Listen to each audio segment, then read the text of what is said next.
Ada lagi pandangan Imam Syafi'i tentang ilmu yang terkenal sekali, yaitu tentang syarat-syarat mencari ilmu. Teman-teman mungkin sering mendengarkan syair ini.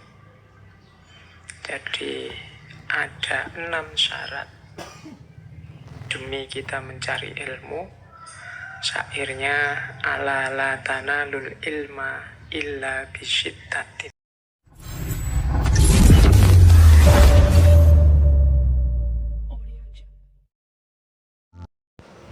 Assalamualaikum warahmatullahi wabarakatuh.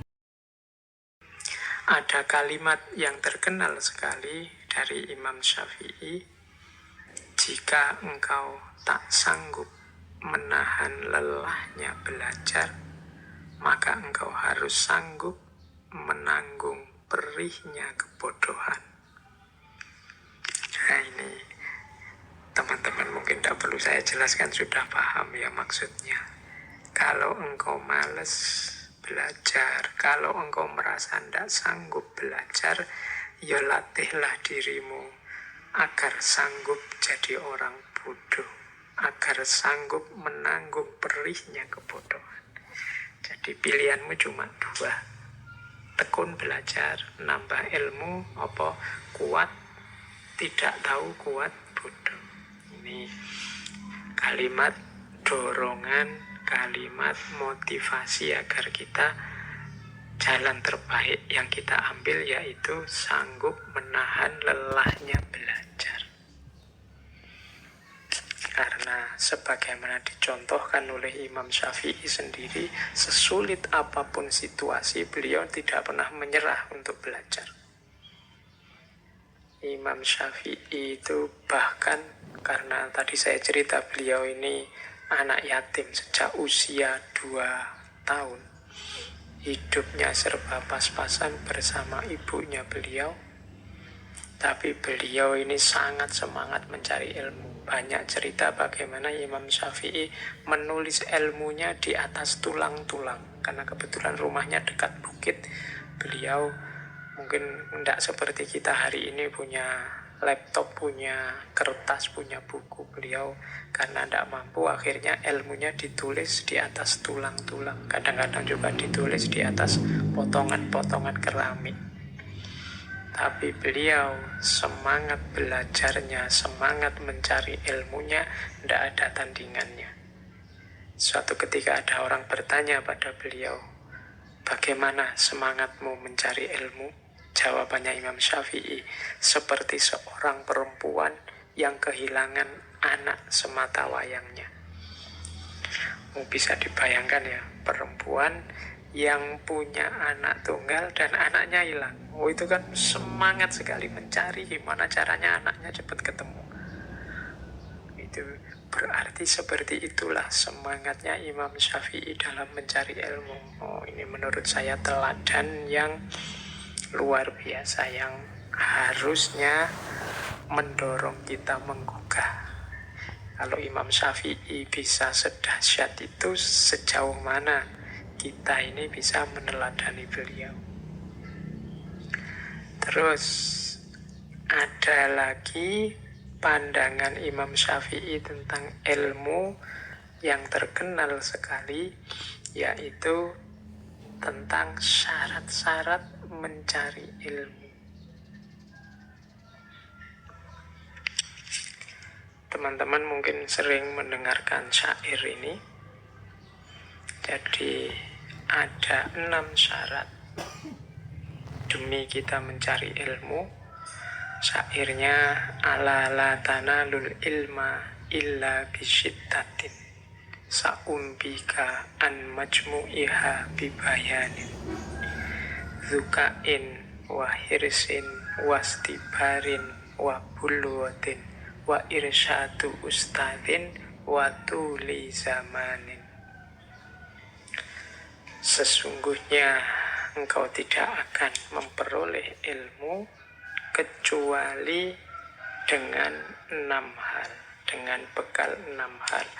Akan aku kabarkan secara ringkas keterangannya.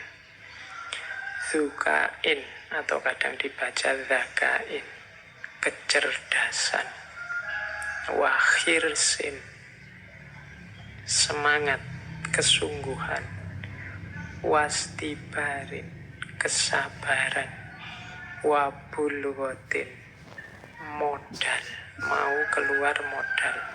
Wa irsyadu ustadin, ada petunjuk dari guru. Wa tuli zamanin, memerlukan waktu yang panjang. Nah, ini kunci bagi teman-teman semua untuk mencari ilmu. Tidak perlu saya jelaskan apa gunanya ilmu, apa manfaatnya ilmu, bagaimana ilmu itu kunci dalam hidup ini. Insya Allah teman-teman sudah ngerti semua. Dan untuk memperoleh ilmu itu kita harus menyiapkan diri kita. Kita harus mau menyediakan 6 modal, 6 hal. Yang pertama kecerdasan. Jadi saya menerjemahkan kecerdasan itu bukan level IQ, tapi kecerdasan di sini dalam arti mau berpikir. Jadi mencari ilmu itu harus mau mikir, mau menganalisis, mau menalar. Kemudian khirsin. Khirs itu semangat, sungguh-sungguh, ndak iseng, ndak asal. Tidak menganggap ilmu itu sesuatu yang kalau dapat nanti dianugerahi dapat dapat, kalau dianugerahi ndak dapat ndak dapat oleh Allah. Itu serahkan pada Allah, kita dapat apa tidak, tapi kita harus sungguh-sungguh semangat. Setelah itu wastibarin. Wastibarin ini sabar. Butuh kesabaran. Tidak terburu-buru. Tidak membaca kitab 1-2. Berguru sekali 2 kali sudah merasa hebat, merasa besar, ingin menaklukkan yang lain. Butuh proses yang panjang. Wastibarin. Harus sabar. Wabulghotin. Perlu modal. Modal macam-macam, bisa modal harta, bisa modal tenaga, bisa modal waktu, pokoknya bulughoh itu modal. Intinya modal. Harus mau kehilangan sesuatu. Mungkin kehilangan uang untuk beli kertas, kehilangan uang untuk beli alat tulis, kehilangan waktu untuk bermain, kehilangan, itu modal. Terus wa irsyadu ustadin, petunjuk guru. Jadi harus mau belajar dari orang yang lebih ngerti, harus minta petunjuk pada orang yang lebih tahu, lebih mendalami sebelumnya. Itu irsyadu ustadin. Dan watuli zamanin. Watuli zamanin ini waktu yang lama.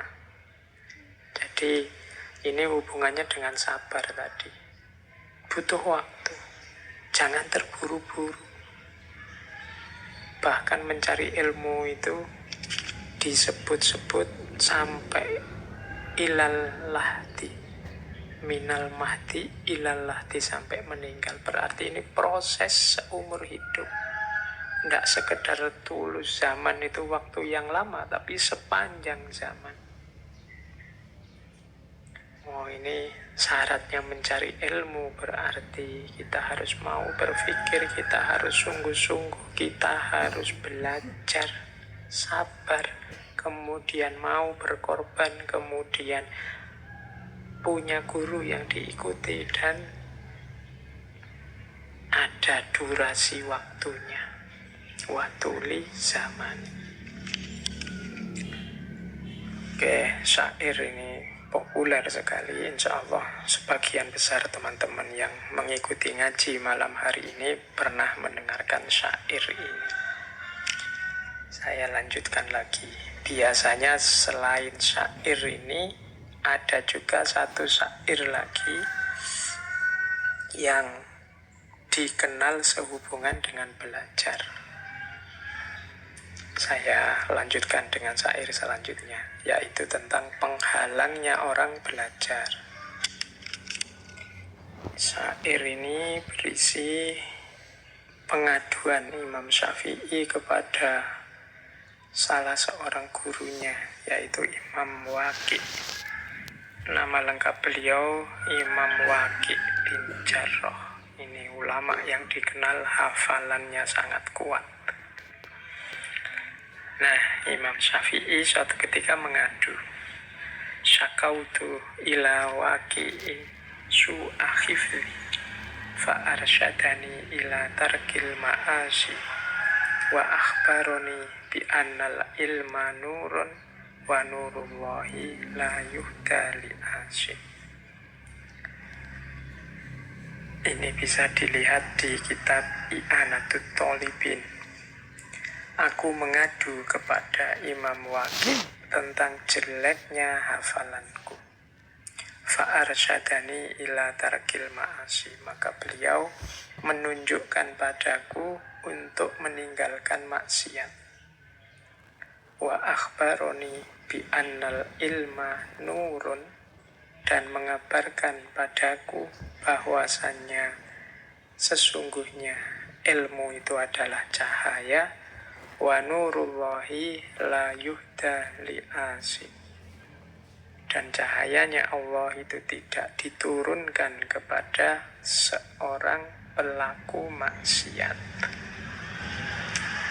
Jadi Imam Syafi'i suatu ketika mengadu pada gurunya, saya itu kok akhir-akhir ini susah sekali menghafal. Hafalan saya kok jadi jelek. Nah, ini jawaban gurunya Imam Waqi'.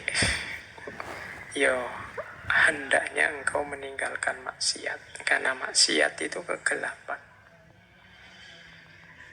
Dan menyatakan bahwa kalau ilmu itu cahaya, yo cahaya tidak akan bisa masuk kalau terhalang oleh kegelapan. Yo kegelapan di sini maknanya maksiat. Jadi atas petunjuknya Imam Waqi', ini ada yang cerita selanjutnya bahwa Imam Syafi'i terus melakukan muhasabah dan akhirnya ketemulah penyakitnya. Jadi ada satu cerita, satu hari Imam Syafi'i ini secara tidak sengaja, jadi beliau ini sedang ada di luar di jalan, terus ada perempuan mau naik ke atas kendaraan. Nah, ini secara tidak sengaja bajunya yang bawah tersingkap sedikit. Nah, ini Imam Syafi'i pas melihat itu, ya meskipun langsung berpaling, langsung istighfar. Dan menurut Imam Syafi'i inilah yang mengganggu sehingga susah menghafalkan. Ada maksiat. Meskipun tadinya menyaksikan aurat itu secara tidak sengaja. Nah, ini pelajaran bagi kita, ternyata mencari ilmu itu sifatnya tidak sekedar teknis, mekanis seperti mesin. Tapi di balik itu dibutuhkan juga diri yang bersih, wadah yang jernih, karena ilmu itu cahaya. Kalau mekanis, teknis itu ya logikanya ya saya baca, saya paham, saya hafalkan, saya ingat, dan logikanya sesederhana itu. Tapi kan tidak. Ada hal-hal lain yang perlu dipertimbangkan. Makanya seperti Imam Malik minggu lalu kan ya sebelum belajar ilmunya dibereskan dulu akhlak dan adabnya, dibersihkan dulu jiwanya. Karena ilmu itu tidak sekedar hafalan, tidak sekedar memasukkan pengetahuan, tapi Dia adalah cahaya yang nantinya kita juga punya tanggung jawab untuk mencahayai sekeliling kita. Jadi kita butuh 6 hal untuk menempuh jalan ilmu, dan kita juga harus hati-hati terhadap penghalangnya ilmu yang namanya maksiat. Oke, kita lanjutkan.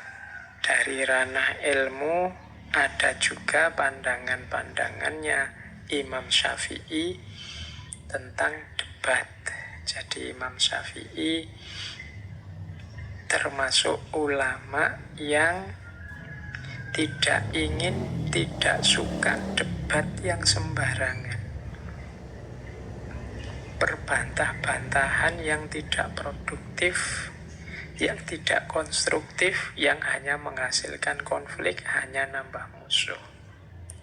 Katanya Imam Syafi'i, termasuk menghinakan ilmu yaitu berbantah-bantahan dengan setiap orang yang membantahmu dan berdebat dengan setiap orang yang mendebatmu.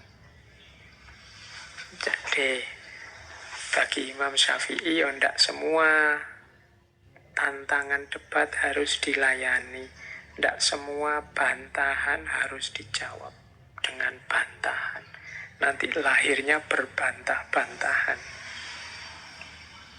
Kadang-kadang kalau setiap kritik, setiap debat kita layani, hasilnya tidak produktif, bahkan malah menghinakan ilmu, menjatuhkan status ilmu, membuat orang kadang-kadang yang dikejar hanya menangnya saja. Kalau sudah menangnya saja, benar dan baiknya tidak jadi fokus lagi. Saya tidak tahu, pernah tidak teman-teman diskusi atau debat, saking semangatnya biar menang, terus mengajukan segala cara biar menang. Mungkin sedikit-sedikit ditambahi bohong, sedikit-sedikit ditambahi sumpah, sedikit-sedikit ditambahi pelintiran-pelintiran data, dan lain sebagainya. Ini tidak saja dosa dari bohongnya, dosa dari pelintirannya, tapi juga dosa karena kita menghinakan ilmu. Jadi menghinakan ilmu itu memposisikan ilmu sebagai rendah karena kita lebih menomorsatukan kemenangan kita dalam berdebat, dalam berbantahan. Makanya harus hati-hati. Kalau pakai kalimatnya Al-Quran, berdebat itu kan ditambahi garis bawah billati hiya ahsan, harus dengan baik. Karena kalau tidak hati-hati, ya mungkin kalian menang berdebat, mungkin kalian menang dalam berbantahan, tapi yang kalian dapat hanya dosa dan kehinaan, karena kalian menghinakan ilmu. Jadi Imam Syafi'i menyarankan, ya tidak semua yang mengajakmu berdebat harus dilayani, harus dilateni. Ikuti dan lakukan debat yang baik, debat yang produktif. Selanjutnya Imam Syafi'i juga menyatakan, aku tidak pernah berdialog dengan seseorang dengan tujuan aku lebih senang jika ia berpendapat salah. Jadi kalau kita memang harus berbantahan, berdebat, berdialog dengan orang, fokus dan tujuannya tetap hanya kebenaran dan ridhonya Allah, bukan menang kalah. Di kalimatnya Imam Syafi'i yang terakhir ini kan banyak orang debat yang tujuannya biar aku menang dan aku senang kalau lawanku ternyata salah. Aku senang kalau musuhku berpendapat salah. Jadi gembira di atas salahnya orang lain, gembira di atas kekeliruannya orang lain.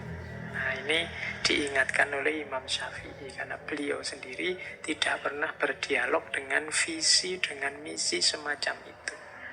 Saya ingin menunjukkan kesalahanmu, saya ingin membuatmu kelihatan keliru, saya ingin agar engkau sadar bahwa yang engkau pegangi selama ini adalah sesat. Nah, ini bukan tujuan. Orientasi berdiskusi, berdebat, katanya Imam Syafi'i, tolong jangan ini.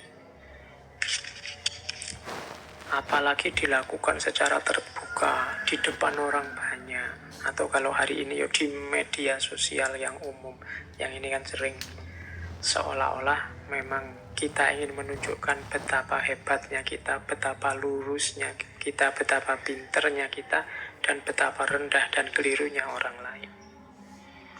Nah, ini nasihat dari Imam Syafi'i. Bahkan menurut Imam Syafi'i, kalau memang kita ingin meluruskan orang, menasehati orang, kalau bisa sebisa mungkin ya secara tertutup, diam-diam. Kata Imam Syafi'i, orang yang menasehati saudaranya secara tertutup berarti ia telah berbuat baik kepadanya dan menghargainya. Dan orang yang menasehati saudaranya secara terbuka berarti ia telah membongkar keburukannya dan menghinanya. Jadi mengikuti petunjuknya Imam Syafi'i ini, ya kalau memang ada sesuatu yang harus diluruskan, yang tidak pas dari saudara-saudara kita, teman-teman kita, beritahu dia secara tertutup, secara privat. Kalau hanya harus pakai medsos, ya pakai jalur pribadi, pakai private message. Jangan disebar, jangan diumbar kejelekan temanmu kemana-mana. Karena kalau engkau mengumbar, membongkar kejelekan, kehinaan temanmu kemana-mana, namanya bukan menasehati, tapi engkau sedang menghinanya, engkau sedang membongkar aibnya. Jadi ini nasihat dari Imam Syafi'i untuk kita hari ini. Mungkin ya yang aktif sekali di medsos, kadang-kadang kita tidak sadar terpancing untuk berbantahan dan berdebat. Pastikan kalau memang harus berbantahan dan berdebat, billati hiya ahsan, gunakan cara yang baik, bukan cara yang menyakiti. Kadang-kadang kalau kita sudah tidak setuju, apalagi marah sama orang, apalagi tersinggung sama orang, misi kita kan bukan lagi misi kebenaran, tapi gimana teman kita merasakan sakit yang sama, tersinggung yang sama, kecewa yang sama, seperti yang kita lakukan. Jadi kita mengharapkan sakitnya dia, mengharapkan tersinggungnya dia, mengharapkan kecewanya dia. Nah, tujuannya bukan lagi kebenaran. Dan kalau memang ingin menasehatinya ke arah yang lurus, baik dan benar menurut kita, lakukan secara diam-diam, yang tidak ada orang tahu. Ini lebih mulia daripada kita bongkar-bongkar di depan publik. Ini namanya menghina tentang apapun, kepada siapapun. Oke, baik.